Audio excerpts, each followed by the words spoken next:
I don't know how many. I mean, I know we got some pastors that listen to us, but Are we live yet? no, we're normally always live. Oh, okay. So we probably are.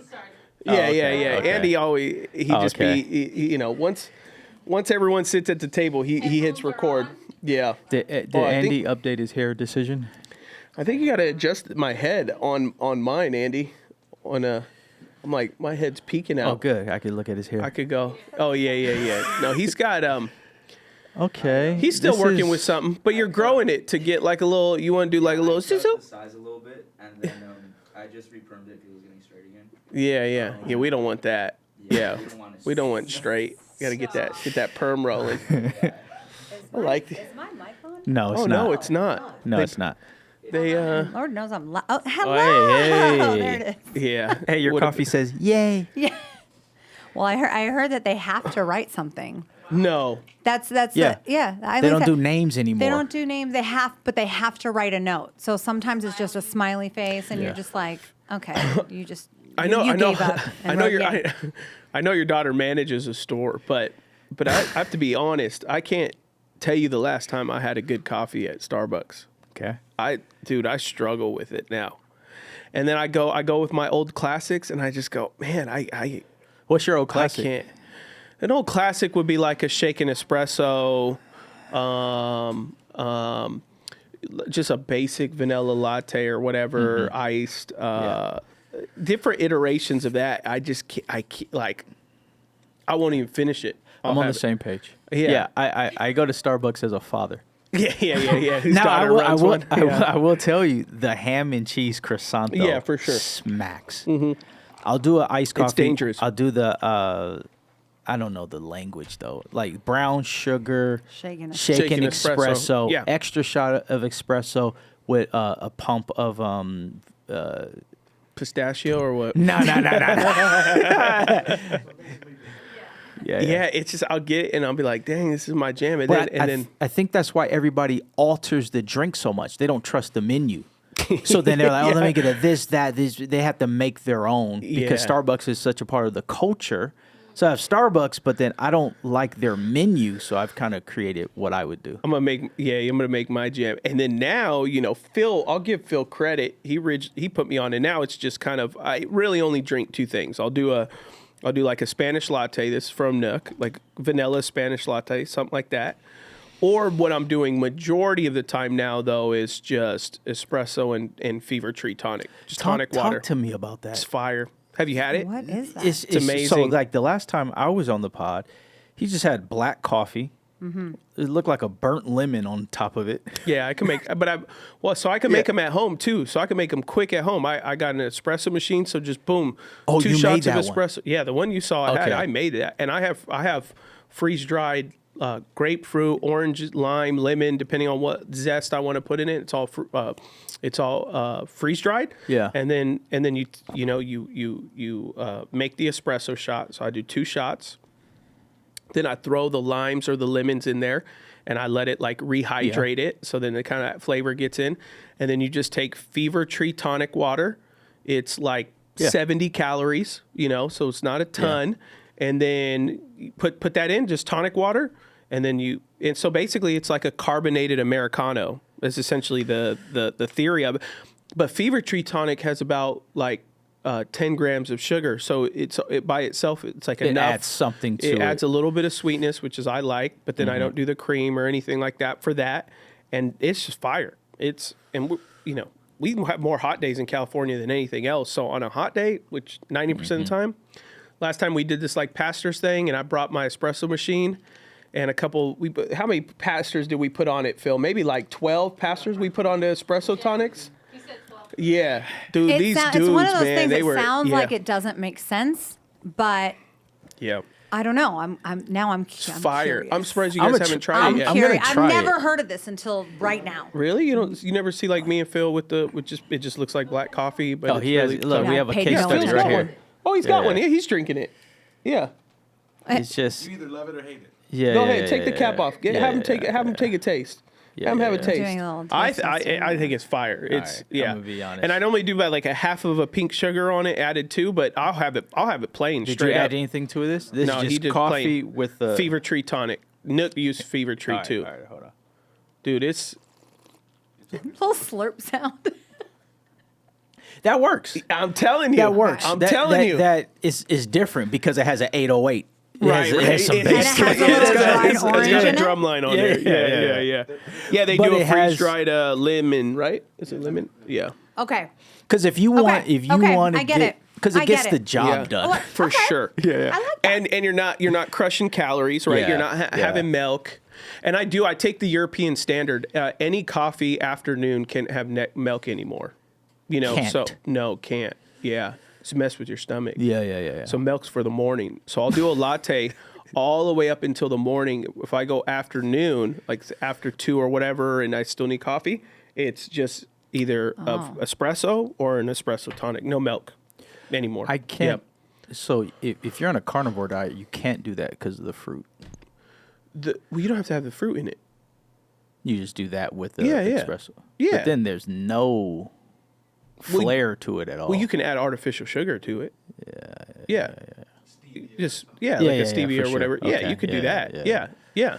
Because there's also like sugarless tonic water too. Fever Tree has a little bit of like sugar in it, but a normal tonic water, you could just do a normal tonic water with some sugar or sugar-free vanilla, and you're rocking. Still, you still got a little bit. So of you're little carnivoring sweetness. right now? Yeah. Hey, I go back and hey, forth I'm all the I'm time. getting results right now too. Oh my goodness. Okay. And like yesterday was it? And you know what I'm noticing? Like on like emotionally heavy days, it's hard to like not just get a sweet treat. Yeah, it's tough. It's especially where we live in a world of sweet treats. Yep. So we went to so one of the things we do as a family, we go to 7-Eleven, get whatever you want. We're gonna have a movie night. Yeah. So then like the girl, Ryan Tran candy Slurpees, Yeah, and I'm yeah, like, yeah. oh, beef jerky. you know? Yeah. Hey, but when you're on carnivore, want to know something that'd be like sweet, like a sweet treat? What? Like a piece of cheese. Like when you're on Yeah. carnivore diet, like you'll be like, oh, let me have this like Swiss or something like I that. had, I had like some Monterey Jack cheese Yeah, yesterday, just see? melted on some birria. and Yeah, I was yeah. like, man, put more cheese on that. It was great. That joint. yeah. That's like for some reason it feels like it's sugar, even though it's not. It's Yeah. super limiting. Yeah, I might have but you to- get the results. I'm supposed to. I said September 1st, but I honestly I forgot I was supposed to be doing carnivore, so I'm gonna lock in. I might lock I'm gonna in, lock too. in by this weekend. I might Yeah. I might try that. I said it's I would hard do it though with because Aaron. my Nathan does not like to do carnivore. Yeah. So it's really hard when Right, you're one's doing doing something, one's not. it's so hard. I love it. Yeah, But I do like carnivore. I do like carnivore. yeah. Sanaz put me on game for like a morning coffee drink. 2 shots of espresso, whatever protein you use, ice, water. Like a protein, that's protein what- milk. yeah. I make those for Ashley. Yeah, That's Yeah, her yeah, jam yeah. too. Yeah, she loves those. that's money, and it Yeah, carries they work. You. Yeah, it gets you your protein, all that stuff. Oh yeah. It's so good. Yep. Well, everybody, welcome to Beyond the Letter. Thanks for joining us today. Have heard some great things from some of our recent episodes. Talked about having big dreams on one Yeah. and things like that. So, thanks everyone for all the always feedback, commenting, subscribing, all those things like that. And today we got Aaron at the table. We got Sanaz at the table here today as well with Andy and Nancy and Phil in the house as well. Yeah. And first we got to jump in though. Big congratulations. Aaron has become a grandfather as of yesterday. That's Pops right man. here. Oh my I God. wasn't expecting that. Oh man. Yeah. Oh man. Bro. Oh man. Are you gonna How's cry? it- Are you gonna cry right now? How's it feel to be a 25-year-old grandparent, dude? What? Yo, this is crazy. Like, one of my closest friends is a granddad. Like I know. what? Like what? It's like not to take it off of you. You sent that picture, and we were. My first thought was like, oh, my best friends are grandparents. And to be honest, I gotta say this before we get Aaron's reflect. It's really weird for me because your son-in-law is older than me. Your daughter, I was her youth pastor, so he's It's much very- older it's than her. very weird. So It's very I'm weird. like, your daughter to me is like that's like little sister. I'm youth pastor, so almost even like kind of uncle figure to her.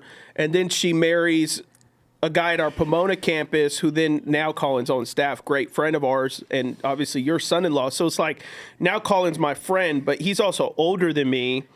So it's like I got that whole thing going. And then one of my best friends is Aaron, and you're now their grandfather.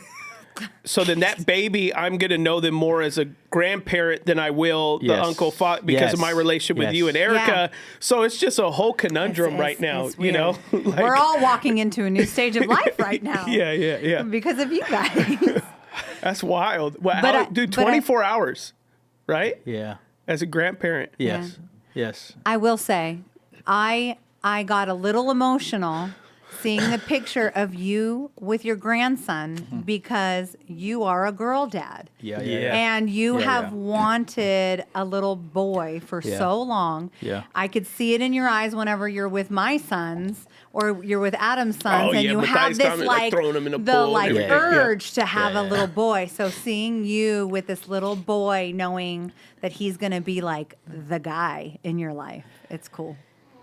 Yeah. I didn't know we were going to talk about this. I am so overjoyed. I told I was just talking to Josh because he has a daughter, and I was like, man, just wait till your daughter has children. And he was like, what? You know, Just never. She's 9 or 10. Yeah, exactly. She's 10. But like, it's like there's these new emotions being unlocked. There's these new passions.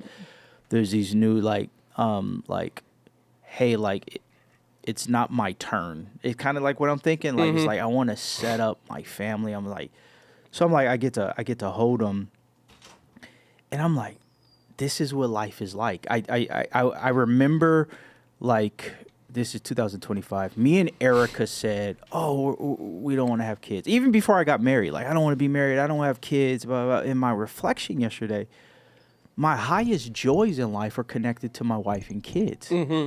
Like, what was I thinking? So I was just thanking God so much for God's patience towards me. Yeah. I would just say things out loud that just doesn't make any sense. Yeah. And then, like, to be able to be in a waiting room. And then, like, I so much gratitude for, like, my daughter, my son Colin, my wife Erica. Because it's like, when you have adult children kind of dictate the terms of, like, the invitation, how you know, blah, blah, blah, For blah, blah. sure. So it's like, seeing Erica and Eileen in that moment and seeing how Eileen wants her mom there, seeing how God has gifted her as a nurse practitioner for that moment. Right. So I remember yesterday, Erica's in the back with Colin and Eileen. And okay, she's pushing. She's 10 0. And like, I just start pacing. I'm just walking. And I probably walk like 20 minutes, just going down the hallway, back the hallway, down the hallway, back the hallway, just praying, talk. Just nervous. Yeah. He's here. Oh, I see the picture. Oh my God. But that happened like at 2:46 yesterday. I didn't get to see him till 5. Okay. That felt like 3 days. Yeah. We were trying to break in because it was Colin's dad and Colin's mom, and we're like trying to break in and everything like that. But like just to walk in, see my daughter, she got the camera, and then just to see Micah on Eileen's chest, it's like, dude, Eileen was in 6th grade. Yeah. Like she was just she's a full woman. And so yeah, I get to hold them and like just emotions. Just like, dude, you're so loved already. Like, dude, I want to run plays for you right now. I want to set you up for success right now. Like, what can I move and shake? And you guys know some of the things we're trying to do. Yeah. But I think that's connected to that. Like, it just unlocked something like, like, we just want to just be a blessing, right? We were at my nephew's birthday party in West Covina, and we were in this huge backyard at the grandparents' house. And when I was sitting there, I just have a different lens because I'm looking at the grandma and the grandfather, how they've created this backyard, and there's just so much family and community and water splashing and music. And I just have such a desire to have a safe haven for my family. Like, Yeah, for sure. and I wouldn't think about these things every day, but now it's just like, yo, like how can we be a blessing to our kids and our kids' kids? And then it's like, faith is 14, Trinity is 12, and it's like, okay, so we still got to keep our seatbelts on. Yeah. Right. So we Yeah, gotta- yeah. we You're gotta not keep- empty nesters. You're like gotta in the lock fun in. section over there, but then you're in the responsibility. We gotta lock in because y'all know Yeah. faith in Trinity. Yeah. So Yeah. it's a man. I don't have many words. I'm still processing. I'm just in love with Micah. I'm super proud of Eileen. Like, I'm super proud of Eileen. Super proud of Colin. Like, you know, it's different. Like, as a father, seeing your daughter's husband take care of his wife in that moment. Like, I'm just seeing him running plays that, like, man, that's dope. I would try to run that play. Yeah, for sure. Like her playlist, her water. He's rubbing her feet. He's telling her, like, So I'm just looking at the things that he's doing. Man, he cares for my daughter. Like he legit cares. And then like talking to his dad, Fred, it's just like, man, this is special because what I saw yesterday. I took a picture of Fred, his wife, Colin, taking a picture of Colin holding Micah, and I just saw 3 generations of men, and I was like, praise God for that. Like praise God that like, oh, we didn't let you guys in yet because we were praying for Micah. That's what Colin and Eileen are saying. So it's like, I recognize that doesn't have to be the situation. Like, sure. but God has blessed us for that to be the situation at this time. So. Yeah, for sure. Wow, That's so cool. dude, that's Yeah. dope, man. Congratulations. Yeah, I'm all that's over the exciting. place, but yeah. Congrats. I didn't know I was gonna talk about this right now. Yeah. No, we here now. Yeah. Yeah. No, that's great, man. That's super exciting. Yeah. We're excited for y'all. It's gonna be a fun journey now, and y'all are young grandparents, so you got so much energy, that to give the baby, I want to go Yeah. running with him. I want to Yeah. I want to bench press. But I want to like, because like I got daughters. For sure. Yeah. So like, yeah. me and Faith, we go play volleyball together and like that. And in those moments, I'm more of an encourager than a challenger. For sure. Right. Yeah. Right. Yeah. But Yeah. I want to, Yeah. and that's why when Yeah. I'm around Matthias, Thomas, Enzo, Ezra, Yeah. I just like lock into competitions, Right. because You could be like Tom Elliott, Ashley's dad, who was treat Ashley like a son. Because she's got an older brother, but Tom be like, "No, you suck. Go practice. Go this." Ashley be all scared all the time. Have you thought about like any traditions you want to? I can't wait to be a grandma. barbershop. I go to the barbershop. Barbershop. I go to a barbershop and I see these grandfathers with these young boys, and every single time I'm like, man, I'm not. Because I go take Faith to get her hair done. Yeah. It's so Right. long, and then Yeah. I'm not gonna Yeah, be there. yeah. But like, I picture taking him to the barbershop. Yeah. And if you're Yeah. willing to share, I'm just curious because there's obviously a lot of single moms out there, single dads, and Yeah. we obviously know your story with a blended family. Yeah. And so what was your, like, how did you process, like, these are not my kids, but you literally, I forget that because you love them as if they are. So was Yeah. there like a struggle with that internally, or did God have to change that in you, or was that in you, just to encourage single mom and dads? Like, there's somebody out there that will love your kids as if they were your own. Yeah. Humility training for sure. What I would say is I went to Erica's mom. I'm in love with your daughter, blah, blah, blah, blah. I want to propose to her, blah, blah, blah, blah, blah. The first thing she says is like, hey, I know you love Erica. Do you love Eileen? The first thing she said. I know you'll take care of Erica. Do you love Eileen? So I took that on as a challenge. I'll never forget that conversation because if we're a blended family, signing up, it's not like, hey, that's Erica's daughter. That's not my framework. If I'm saying that I want to marry Erica, I'm saying I'm a father. That's what I'm saying. Yeah. Right. Then blended family has its challenges because we get married, and this is the first time Eileen has her own room. So I'm trying to make these things special. This is the first time she has a house. Erica had a house, but they had other people living there, blah, blah, blah. Erica and Eileen shared a room. So then I'm trying to make these things special. You can paint your room whatever color you want to paint it. Yeah. And we're on our way to Home Depot and she's crying. I don't want my own room. You know, so all this passion, like, why can't I share a room with my mom? Now, of course, she's processing. She's like Trinity's age, 12 years old at that time. But it's like, what? I'm trying to. And then it's like, hey, why can't I go see my dad? I miss my dad. Can you talk to mom so I can go see?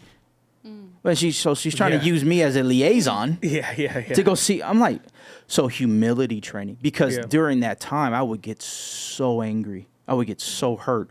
But that was around the time where we started going to church too, right? Like, so it's like, I see God working through that because, like, I don't see myself as a stepfather. I honor Eileen's father's role in her life. I honor that title. I honor that he's her father. I know my role as Eileen's father as well. So I'm not trying to take anything away from that. I'm just trying to say, hey, my lane is to love you. My lane is to try to model what a biblical man looks like. When Eileen got married, because Eileen thinks and processes like more of like what's appropriate to do, right? Before it's like, I want to do this. Hey, what's appropriate? So I remember walking with Eileen, and I told Eileen, because I was praying about this when she was about to get married. I said, hey, here's what I just want you to know. I am so honored that you have asked me to facilitate your wedding. I don't take that for granted. Now, I don't have to walk you down. That's your call. If you want me to walk you down, I will. If you want me and Steve to do it, I will. If you just want it to be Steve. The reason why I did that is because I wanted it to be her decision. I think some dads in that moment, because my flesh, I deserve to walk her down. I love her. I take care of her. I provide for her. So then I would be hurt if she would have. So it was kind of like getting in front of that and be like, hey, daughter, this is your day. This is your moment. What do you want to do? Right? So I that's what I would encourage, like, people that are single. There are men and women that will, like, graft in. They will just lock in. And it has to be a God-ordained, God-grace thing. People just think Eileen's mixed. And circumstances is a big part, right? Like, it's, you know, for the biological parent, it's like, you know, where are they at? Are they, you know, how did the original marriage break up? Is it because one of the parents is disinvolved and like doesn't want to be involved? Is it one parent's like signing away rights, or is it literally like kids on weekend there, you know, kids weekend here? There's layers to the nuances, because you were in a circumstance where it was like, no, this was your daughter. This was, you know, like, correct. She like there was no really visiting dad for for circumstances and reasons, and there'd be some time spent, but it's like you weren't juggling, you know, the complexity five of days, 5 days this family, summers with them, summers not with them, and so you know, at the same time, there's you know, practices, but then there's nuances. There's everybody has, so people come to me all the time as a pastor, is like, hey, what do you think is the plus and minuses of a blended family? And I go, honestly, the hardest type of blended family is the shared time one, because it's going to be really hard to get rhythms and routines, and you know, one parent is going to completely discipline differently. And then when I was a youth pastor, that's how it was. Dad had girls coming over and let the kids watch and listen to whatever they want. And then they went to mom's, and mom's in church. She hasn't remarried yet. She's been kind of really acting responsibility, or vice versa, right? Talk to men who it's like, yeah, my wife, she's out wilding out, and grandma's watching the kids while she's at the club.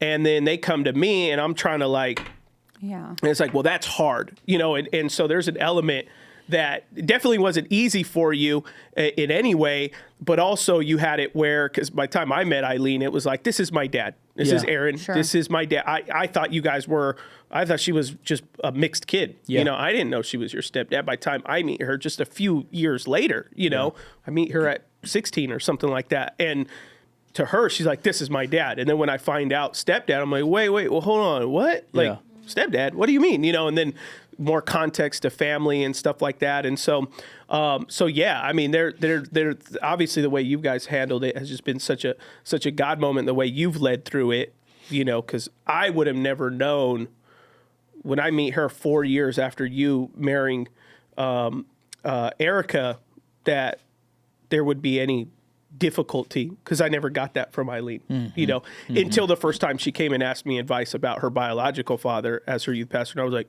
what do you mean your biological father? Like, what are you talking about? Aaron? She's like, yeah. Aaron's not my dad. Oh, wait, what do you, hold on. No, what do you mean? And then the first time I met her biological dad was on this campus and didn't know it. First time. So I was coming out of a meeting and I get a text message. Hey, my dad's here today. Can he sit with us on the front row? Walk to the courtyard. You're already on staff at that time? I'm already on staff at this time. Well, it took that long for you guys to meet. Yeah. Yeah. So I walk, and then I meet him in the courtyard for the very, very first time. Oh, you didn't even have time to prepare. Like, So that would have been how like 14 years before you guys met or something like that? Absolutely. 12? Yeah. Wow. Yeah. Wow. Yeah. Wow. Yeah. Yeah. So, yeah, I mean, you look at that, Then you know he what. has a son. Eileen's like, this is my brother. Yeah, Can he live with us? Yeah.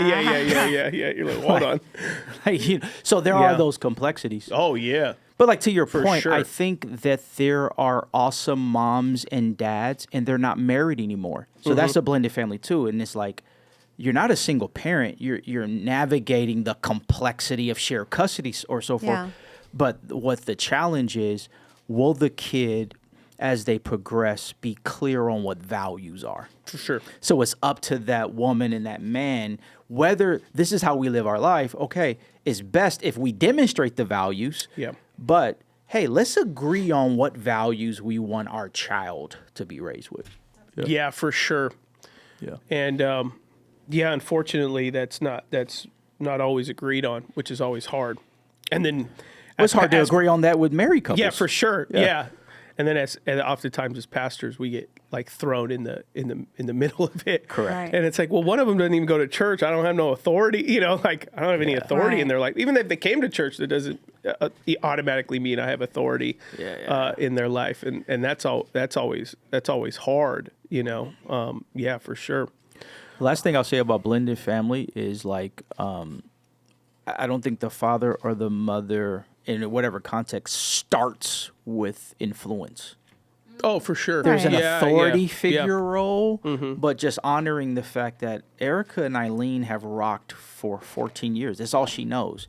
Then here comes this new guy. Yeah. Now you're calling me dad. I know my authority as dad. I have no influence as dad. So leveraging that over the years has been complex. Yeah, for sure. Yeah. No, that's great perspective. That's awesome. Yeah.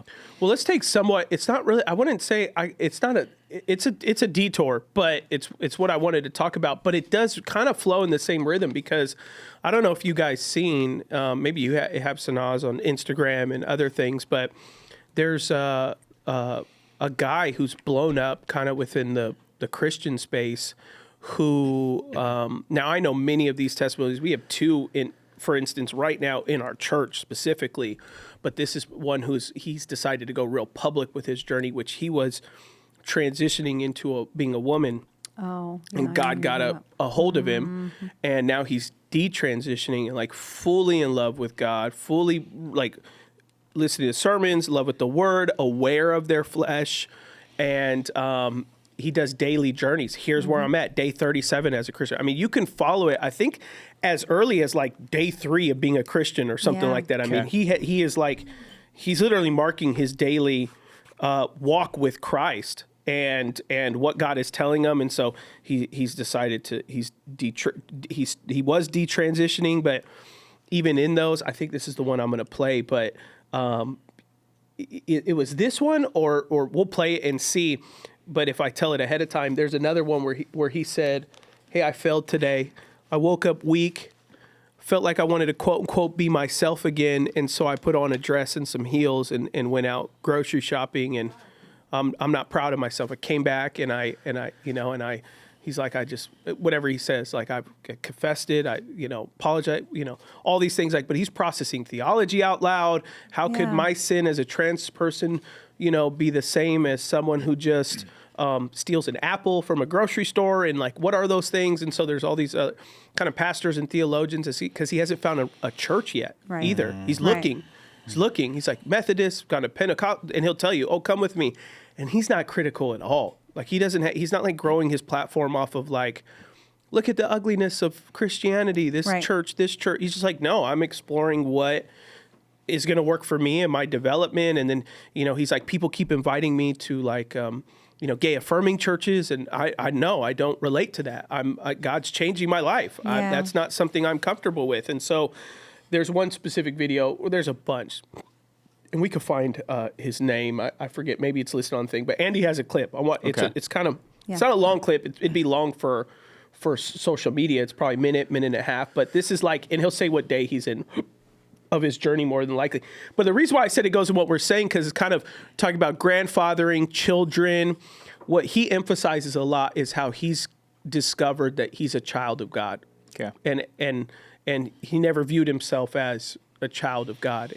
And he wants to be everything that God has created him to be as a child of God. And that's kind of part of his thing. It's like, I'm a son of God. I'm not a daughter of God. I'm not. And it's just like, it's part of his emphasis. I am a son of God. Keeps affirming his identity, even when he struggles, even when he's having bad days and stuff like that. And so this is one of the clips where he did have a tough day with his new walk with Christ. Do you have it, Andy? Yeah, let's roll it. Days of being a Christian today, I feel like Peter. I had an opportunity to reclaim my identity in the Lord back today, and I denied it. I went and got a sandwich, and this guy was like, "Oh, long time no see, Nicole, right?" I just said, yeah. But I could have said no. I'm Neza. I'm Ebenezer. I'm a man of God. I'm a son of God. He rescued me on this rock 31 days ago and told me to seek him. Are you a Christian? Can I tell you about Jesus? I could have said all of this, but no. I said, yeah, you're right. It's Nicole. I feel like Peter. It's not easy with Christ, but it's doable. It's doable. It is not easy. I need to remind myself of all the things that I cannot do. I cannot become a woman. I cannot serve two masters. And I cannot sit on the fence between good and evil, because the evil one owns the fence. He told me this in dreams the day after God rescued me. Jesus came to me in dreams. It says the devil owns the fence. Why am I trying to sit on the fence now? A month in. The devil didn't want me to get to month 2, but I have something for you. I have a tool I didn't have last month. I rebuke you in the name of Jesus Christ. I have a tool. Also, I have a family I can turn to now, a body of believers. You've lost. You've lost once again, because 31 days into being a Christian now, I'm stronger than 30. Even though the 30th day I felt great all day. I had no temptations. I had no wonderings whether being a man was my future. But I need to remind the devil of his future. I didn't do that yesterday. I reveled in being a Christian for a month and following the word of God. I forgot to rebuke him. Oh my God! Come on, somebody! Oh God, I got emotional watching that. Now I've watched a lot of his videos. Have you? So his name's Neza Powers, Neeza Powers. For anyone that wants to go look at his stuff, I have watched. One that pops out in my mind was him. He said, "I was invited to a like a Pentecostal bonfire. No, it was like a bonfire, a men's bonfire on the beach." And he's just like, It's the first time I felt like a man. Should I? Yeah. But like, what am I doing? Like, do I bring a Bible? Like, he's just asking these questions, and I'm obsessed with the vulnerability and the authenticity of him just thinking out loud what a lot of people think every single day. And I think that saying those things out loud are really allowing him to be as strong as he was in that video. I've not seen that video. Mm-hmm. I've seen just on that video, he's on whatever he said, day 32. Day 31. Right now he's on like day 87. I love it. I love it so much. It's fresh, but he's 90 days in. And so, 60 days past that video. I think what is so important in what it is that he's saying when he talks about it's 31 days, but I'm stronger than I was on day 30, and I had a good day on day 30, and today was a hard day for him, and he felt like Peter, which, you know, the thing about Peter is that Jesus still welcomed him back when he went out and the rooster crowed and he realized what he did and he had that shame. He went back and Jesus gave him a new life and he gave him a new authority and he gave him a new name and all those things. Just he gave him, you know, the ability to still live for Christ. And so this guy, he is walking every single day. He's being authentic. He's being real with the struggles and everything that he's going through. And I just appreciate so much that he is allowing people to really hear things that I think people just don't want to say out loud because maybe they're embarrassed to say those things. But he is really making a way for so many people. And I really, really love that about this guy. And he is going to have moments where... Well, it's great that he's documenting because that's going to help a lot of people. Not just in terms of where he's leaving his lifestyle. Like most people won't document their journey to Christ and their path, regardless. And for most, it's really not wise to document their journey because of the fluctuation of emotions and doctrine and all that stuff. But you could tell he's doing the work, like with reading his Bible and learning Scripture, and that's what was so crazy to me. I first came across him on like day 9 or something, and I'm like, oh man, he's already like started digging in, reading his word, where I know people who get saved and they don't start reading the Bible for 4 years. Right. You know, they're just going to church on Sunday and, you know, trying to learn by osmosis. And so it's like, you could tell he's in it. And I found a new tool, you know, rebuke. And it's like, he didn't know that 30 days prior. And he's actively learning every single day. And then now on day 90, I mean, in fellowship with people and all those things like that. And so, you know, it's really incredible, and for him to be resilient, because there's also a lot of, you know, people who are more affirming, and they're like, hey, it's okay. You know, you can transition and be a Christian. And he's like, no, I'm not gonna. And so a lot of people as Christians, they will start to do something. They'll find someone like, you know, it's not all that bad to live with your boyfriend. And they're like, oh, okay, well, since I met a Christian who said it's okay, then I'll continue to live with my boyfriend or whatever, you know. And they don't realize like, that's a stronghold that keeps you in your sin.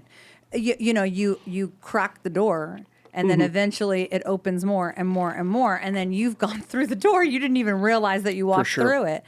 And there's such strength and discipline that comes from saying, you know what, I'm not just a child of God, I'm a son of God, and I was called to be this type of a person, and I don't want you affirming the things that allowed me to be on that fence. Because God didn't make the fence. Satan made the fence, and I refuse to be anywhere near the fence. I think that's fantastic. Yeah. And it's cool. Like there clearly is, he's already got like 300,000 followers or something like that. And like just growing with people that are celebrating what he's doing, but willing to go on the record and willing to share that, because it's an uphill battle. It is. You're going to have a lot of people angry at you. Both non-saved people like, oh, your religion's brainwashing you. That stuff's not true. And he's like, no, I've had an encounter with Christ. Also, you know, there's going to be more other Christians who are like, hey, it's fine. And he's like, no, it's not fine. And there's this clear pursuit, which is really great. And it, you know, resembles stuff that's happening in our church with individuals. And there's about 7 or 8 right now with similar stories like him, some in LGBTQ lifestyle, 2 specifically who have started detransitioning in our church, and really similar experiences. Encounter with God. Wasn't necessarily a sermon. We didn't say anything in a sermon. We didn't say, hey, this is what gender is, or this is what sin is. It's the Holy Spirit, as we taught the word, impacted them, and then they heard from Lord that said, hey, it's time. And they came to us and was like, hey, I'm gonna stop taking my estrogen pills. I'm gonna stop doing this. I'm gonna stop doing that. And what's amazing is, because he's willing to go on the record with it. So there's individuals like we're seeing in our church that are at some point going to come across him and go, okay, I'm not the only one. And his desire to stay online sharing this journey is going to help them process, because it is very lonely. You know, he's on the outskirts of a faith decision, right? Someone who stops having sex out of marriage, well, more than likely every other person you meet in the church is going to have had some type of same struggle. So they're going to walk, oh, I've been there. Well, with his circumstances and the circumstances of the individuals we know of in our church, you know, it's like, hey, if they're like, can I talk to someone? Be like, you know, you're taking a big faith movement that there isn't a lot of transitioning people in general. And there's definitely not a lot who are like giving their life to Christ in that sense and detransitioning. Right. And so, we just walk alongside of you, but he's doing something that's phenomenal in the sense of like, I can only imagine the spiritual warfare that he's in, being one of the only people who's going public to really talk about and document his journey. You know, what are your thoughts, Aaron? Firstly, I rejoice. Like I see that. I see. Did you know about him? Not at all. Okay. Just raw thoughts. Just like, you know, man, I rejoice anytime I see a Christian declaring their faith. Yeah. Anytime I see a Christian confessing sin. Yeah. Anytime I see a Christian using tools to have victory. So it's like, man, this is incredible. Yeah. Man, what courage, right? Then a thought popped up when I was watching him. I'm like, keep going. I'm gonna try to find another one of him too. Like, yo, this is what Kanye did. Yeah. Where you know, we know Kanye had a certain lifestyle. Then he's super public on the lifestyle that he is, and based upon his influence already. So what I started to have is then like rejoice to like a compassion is like, man, like who is his pastor? Who is his intimate community? Because right now, his church are his likes and his followers in the comments. So when you talked about the spiritual warfare, 3 months into your faith journey, there's going to be other things that happen. Like I think about Buna, who was a Buddhist, and he's doing a great job on our team. And then like he's progression on his faith journey, he's growing, everything's going great, and then his father passes away. You see what I'm saying? Like, so like life happens. And then in that situation is a defining moment on how you'll utilize your faith. Right. So I was just thinking about like who, and I pray that he has like an inner circle. I was thinking about Paul when he got converted, because Pastor Diego just preached about Paul's conversion with baptism, on how like Paul gets converted, and then he has Barnabas. He has, and then he spent a few years getting discipled before he went out and did his ministry. This guy's already doing ministry right now. He's ministering to people. And then when you're ministering to people, you're going to have a target on your back. And so being new to the faith journey, I just pray, man, that he would get in a church or have a pastor or have a body of believers that aren't the world. Because social media is not the church. So there are going to be people that rally and love it, and there's going to be people that hate it. And I would hate for him to get a comment or life happens and then he just gets discouraged. I think some things that we share should be in the right room. Yeah, for sure. So I love the fact that he's sharing it, and I love how it's going to minister to other people. But I was just thinking, just from a pastor's lens, man, I want him to have a safe place. Yeah. On the times where he doesn't feel like sharing, but maybe he feels pressured to, because if I stop, I'm already at day 114. I want to take a year off. Yeah.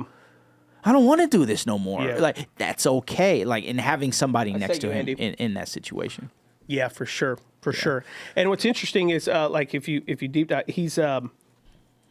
he's like going to lunch with different pastors and stuff, because obviously he's like regularly going viral and everything like that. And so he recaps, like, I went to dinner with a Methodist pastor, a Baptist pastor. And so like you, that's my prayer, not even the denomination. Correct. What's fascinating, because I was just looking and I remember one of the videos, he calls denominations our culture, so that's in his language. Because like, when you're in the church, there's this kind of a misconception, or even if, like, say Catholics speaking to Christians, it's like, you guys are weird because you got all these, you guys disagree so much. You got all these denominations, right? You got Baptist, Methodist, this, clearly you guys don't know what you're talking about. And then you have someone from the outside and they're viewing it almost like you would white, African American, Mexican, Asian, whatever. It's a cultural thing. And then it's like, say we're all in America, right? You meet someone who's an American, in America, we ask someone, oh, what are you? We know you're American.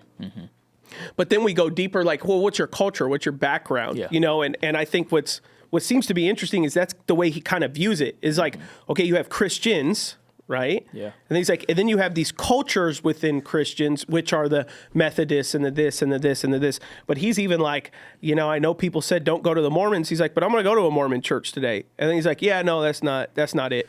So he's like, whatever people are saying don't do, he's like, well, let me check it out. Like, don't go to the Catholic church. He went to a Catholic mass. Like, I'm looking. He went to affirming churches. He sat in service. They called him she. Like, he's experiencing, this is how I felt. This is what's going on. And so it's fascinating that he's exploring denominations, some that even we would say are okay, well, they're not even in the faith, Mormonism, whatever, and he's discovering that, and he's using the Holy Spirit speaking to him. He's using discernment to decide, okay, no, that's not for me. That's not this. And so, you said, that's my prayer too, is that as he is seeking God, that the Spirit of God would lead him to truth.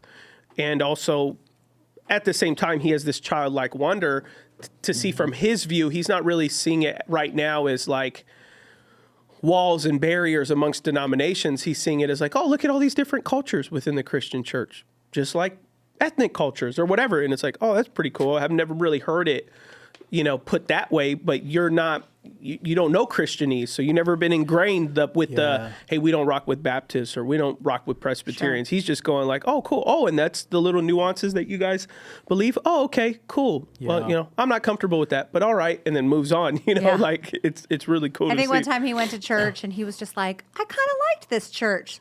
Everybody stood up and put their arms up and, and the music was good. And, and then the guy was preaching and I liked his message and maybe I'll come back. Like it definitely was like the movie. And if you like the pace of the movie and you like the soundtrack of the movie, then you're like, okay, maybe I'll watch the sequel. And he's been like, today I'm going to the church that I've been the most scared to go to. It's a Pentecostal church. And he's like, because he said something like, I'm afraid to see God move supernaturally and speaking in tongues and all that. It doesn't make any sense to me. Love him. And he's being raw. So But it's refreshing. But then he went to like a Pentecostal church of like 3 people, and it was like, that's not. It was like they were all 90 and all that, and they were speaking in tongues, but it was, I'm like, maybe go to a charismatic church that has a little bit more like function to the practice. Do you got that other clip, Andy, that I sent? Yes. I honestly didn't listen to it. All I saw reading the caption was him saying today was really hard, and this was only like 6 days ago. So I thought it'd be a fresh from the one that we saw that was about 2 months ago. When is my heart going to stop lying to me? I thought I was done with temptation earlier, but I'm definitely not even close. So like 60 days after. I was having dinner with my girlfriend, and there was a nail salon next door.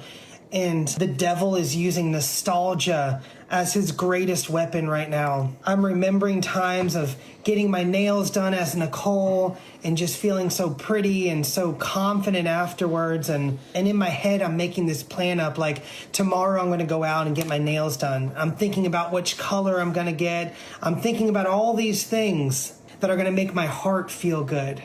I'm not her anymore. I'm his. I can't do this temptation, though. I'm trying everything. I'm remembering salvation. I'm putting on my full armor of God, and I'm still fighting. I thought I was done with temptation earlier, but I am definitely not.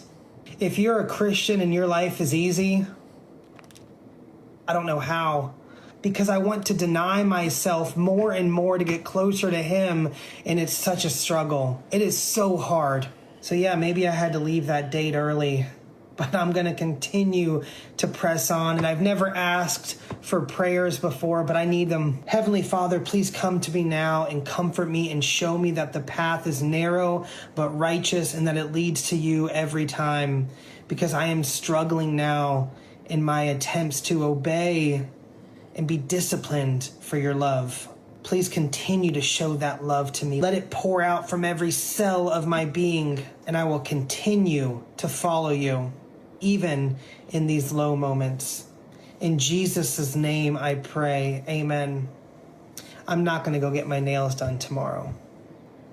But I'll tell you that if I did, I would have gotten a really pretty color for fall.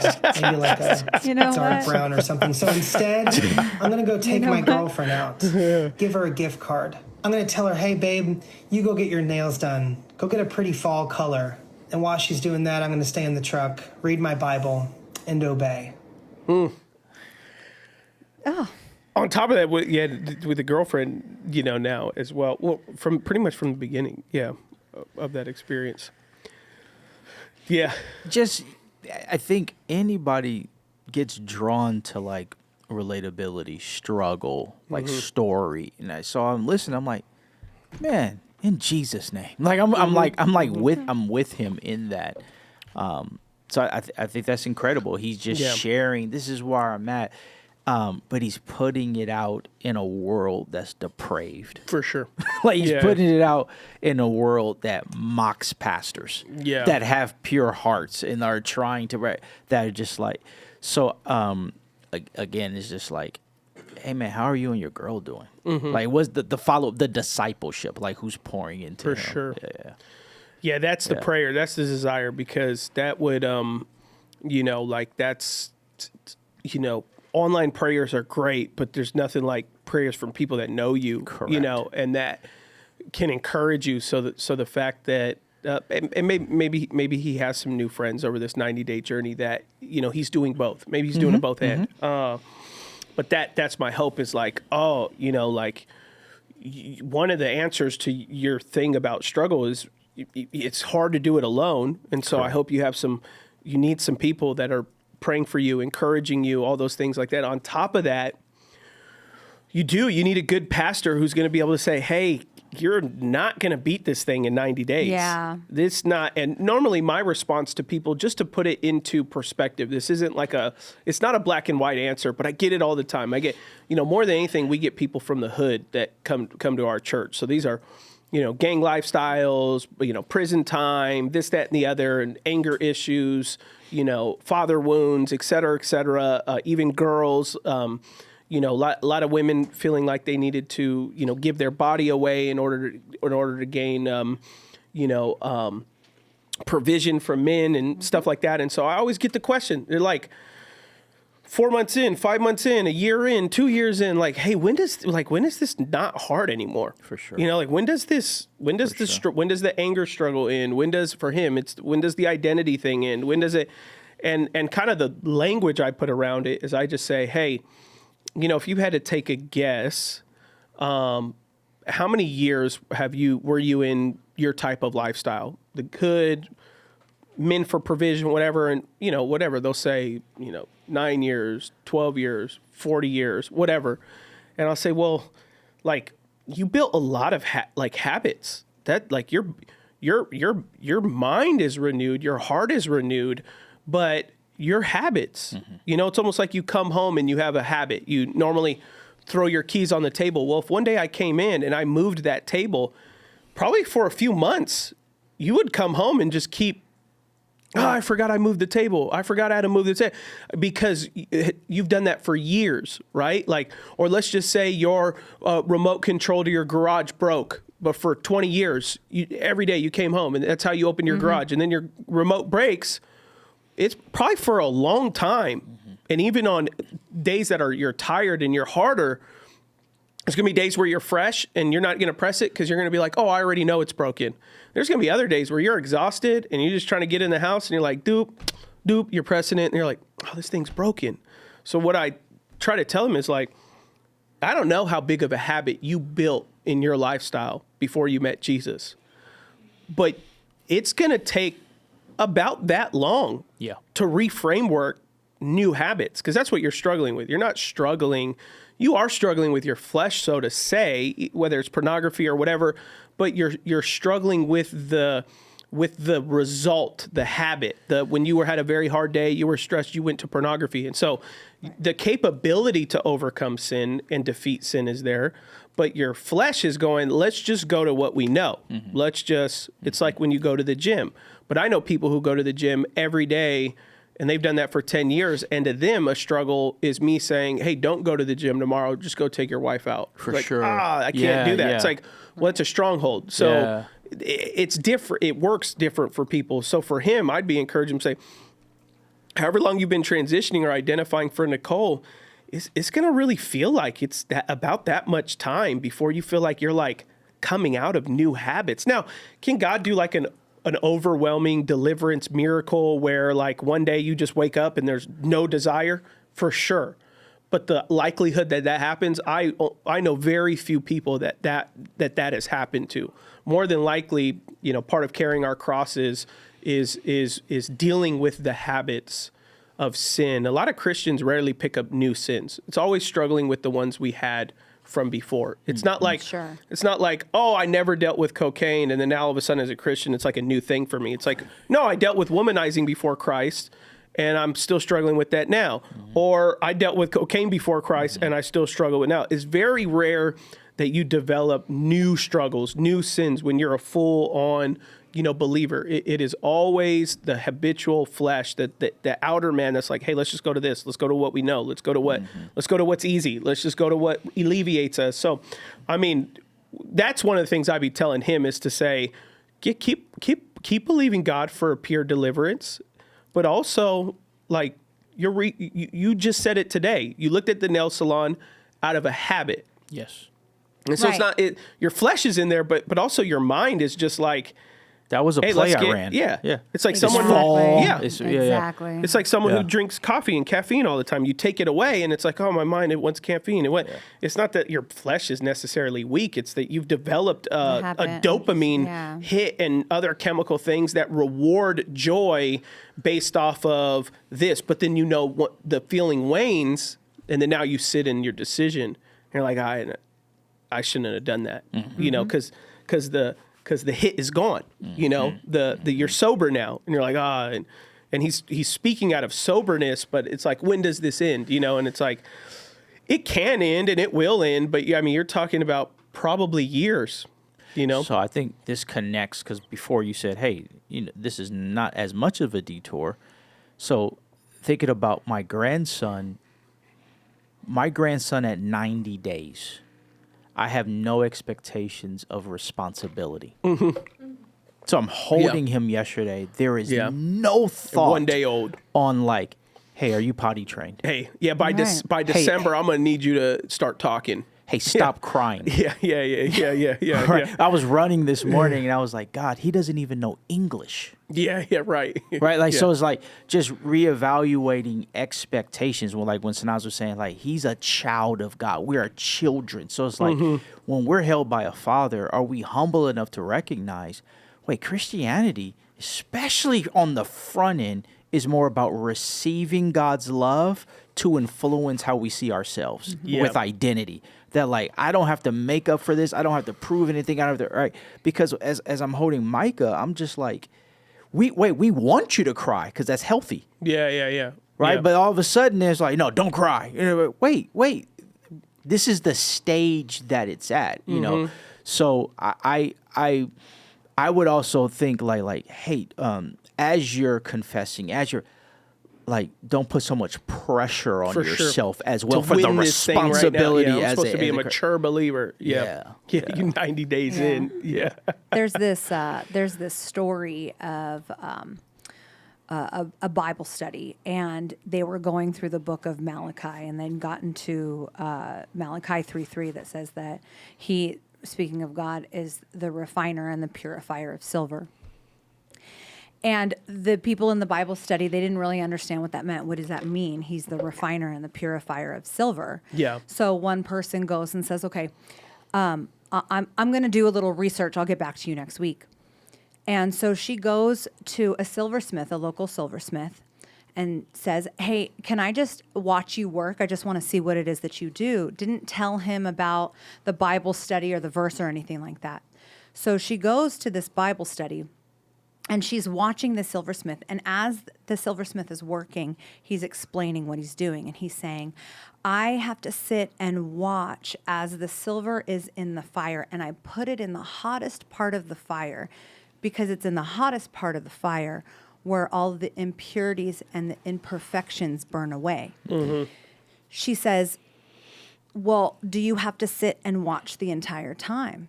He says, oh, yes, I have to sit and I have to watch because if left just a moment too long, it can be damaged. Mm-hmm. She said, when do you know when it's time for it to come out of the fire?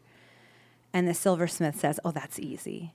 I know that it's time to come out of the fire when I can see my image in it. Mm-hmm. And so in this moment with this person, he's confused as to why it hurts, why the temptations are coming, why it's not easy. Because when we're being purified to look like God, we are in the hottest part of the fire because that's where we become to look like Christ. And the goal as Christians is to look like Christ. And in order for that to happen, we have to be in the hottest part of the fire for the impurities to go away. And so I would tell him to have grace for those moments and just the Bible says to rejoice in our sufferings because sufferings produces endurance and endurance produces character and character produces hope and hope doesn't put us to shame.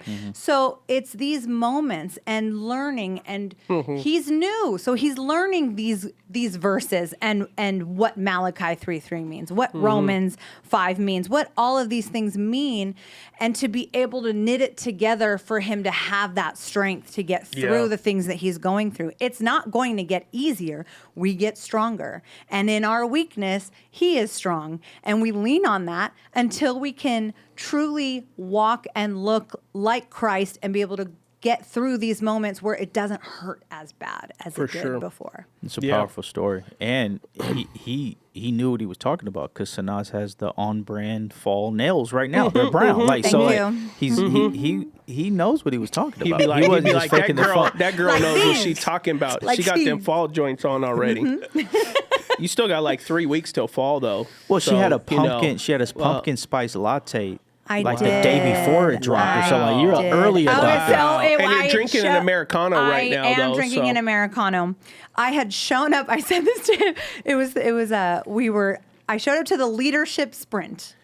And it was the first day of the pumpkin spice latte. And I said, am I being a little hypocritical here? Attending a leadership sprint on how to be a leader, but I'm doing the most basic follower-y thing by getting a pumpkin spice latte. And he said, absolutely, 100% you are. You are being basic. You are being a follower at a leadership sprint. It is a complete dichotomy there. So right. Oh, wow. I heard somebody, I don't even know, but somebody one time said how much like sugar and calories is in the pumpkin spice latte. That right there was like, I don't think I could do that. And I know. But you did it. It was once. And I haven't had one since. So it's been so long since I had one. I'll be watching these things on Instagram, TikTok that shows like the ingredients and stuff that I like. So I watched one last night. Oh, here's what's in a cinnamon roll. Yeah. Oh. and then they pull out a piece of belly fat, and they're like, "This is what it equals," and you're like, "What in the world?" Yes. yeah. It's like a full-on blob of yellow belly fat, and they're like, "This is you," and you're like, "Oh my." And why does it like blubber? They do that on purpose for it to just go. It's just moving and stuff. I'm always like, "Oh my gosh, this sucks." All right. Well, hey, I think that's a great. Shorter Beyond the Letter episode, but hope this conversation was great. Once again, you going to see your grandson today or tomorrow or what? What's the plan? Every minute of the day? He misses him well, right now. I don't know if I'm allowed to say what your wife shared to my wife. She said, all I want to be is a full-time grandmother. I don't want to go to work. And Ashley was like, Erica, you can't do that. You're not, you're not 70 and retired. I will show you a text message she sent 2 minutes ago. Well, actually, they're coming in live right now. It's a live. It has nothing to do with her not working. So this is Oh, investment stuff. this is an investment Yes, stuff, and that's- so Yes, and that's she, it. and she told my wife this morning, I don't want to work. I just really want to raise this baby. It's like Ashley's Erica, she has a mom. Well, here, Or the baby, he has a mom. Micah has a mom. I was holding Micah yesterday, and then the nurse came in, and the nurse said, "Dad, I have some things to go over." I was like, "Yes." Oh wait, Yeah, that's yeah, not yeah, me. yeah, Like yeah, that's yeah, not yeah, yeah. like what. You Like had to it's switch a your different. brain It's off. a different season. Yeah, that's wild. That's funny. Yeah. Yeah. Well, hey, what a great season, great time. Hope you all enjoyed the podcast today. Have a great week. Peace. Bye.